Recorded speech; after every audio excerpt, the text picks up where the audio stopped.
शोर यूं ही न परिंदों ने मचाया होगा, कोई जंगल की तरफ शहर से आया होगा।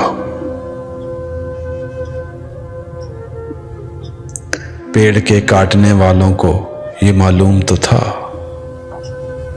जिस्म जल जाएंगे जब सर पे न साया होगा।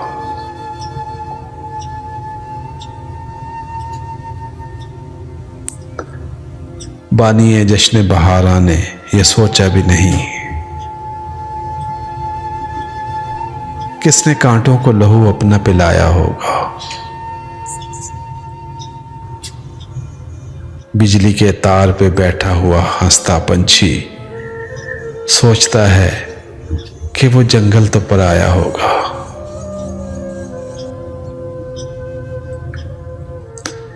अपने जंगल से जो घबरा के उड़े थे प्यासे, हर सराब उनको समंदर नजर आया होगा। शोर यूं ही न परिंदों ने मचाया होगा।